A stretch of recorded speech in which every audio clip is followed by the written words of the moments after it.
আমদানি নির্ভর বেশিরভাগ নিত্যপণ্যে কিছুটা ঊর্ধ্বমুখী ধারা দিয়েই শুরু হলো পবিত্র রমজান। দাম বেড়েছে সয়াবিন তেল, খেজুর সহ অতি প্রয়োজনীয় 9টি জিনিসের, যা টিসিবির হিসাবেও স্পষ্ট। ক্রেতারা বলছেন, অন্তর্বর্তী সরকারের 1.5 বছরেও পূরণ হয়নি প্রত্যাশা। তাই বাজার ব্যবস্থাপনায় তাকিয়ে নতুন সরকারের দিকে। রাকিব হোসেনের রিপোর্ট। সিয়াম সাধনা আর সংযমের পবিত্র মাস রমজান, কিন্তু ভোক্তার বিশেষ চাহিদাকে পুঁজি করে বরাবরই অস্থিরতা বাড়ে নিত্যপণ্যের বাজারে। তবে এবার বেশ কিছু পণ্যের আন্তর্জাতিক বাজার দরের সঙ্গে সামঞ্জস্য রয়েছে স্থানীয় বাজার দরের। বিশ্বব্যাংকের তথ্য অনুযায়ী আন্তর্জাতিক বাজারে লিটার প্রতি সয়াবিন তেলের দাম বছর ব্যবধানে বেড়েছে 13 টাকা, আর সেই প্রভাব পড়েছে স্থানীয় বাজারেও। ফলে লিটার প্রতি 195 টাকায় কিনতে হচ্ছে ক্রেতাদের। একই সময় গরুর মাংসের দাম কেজিতে বেড়েছে 128 টাকা, তবে স্থানীয় বাজারে বেড়েছে 50 টাকা। প্রতি মাসের গড় প্রয়োজনের চেয়ে দ্বিগুণ চিনি লাগে রমজানে। তবে এবার আমদানি পর্যাপ্ত হওয়ায় সরবরাহ সংকট নেই বাজারে। অন্যদিকে আন্তর্জাতিক বাজারে কেজি প্রতি 9 টাকা দাম কমলেও স্থানীয় বাজারে কমেছে 20 টাকা।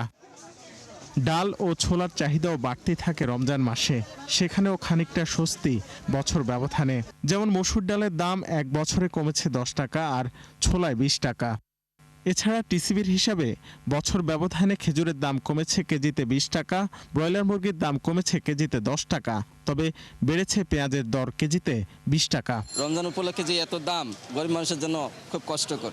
শুধু তেলটাই সংকট আছে, আর সব কি মাল অ্যাভেলেবেল আছে। পৃথিবীর অন্যান্য কান্ট্রিগুলিতে তো কিন্তু রোজা উপলক্ষে দাম কমে যায়, কিন্তু আমাদের এখানে দেখা যায় যে সবাই দাম উল্টা আরো বাড়িয়ে দেয়, যেন সবার জন্য সমস্যা সৃষ্টি করে দেয়। রোজা ঘিরে অস্বাভাবিক হারে বেড়েছে ইলিশের দর, ফলে সাধারণের নাগালের বাইরে জাতীয় মাছ।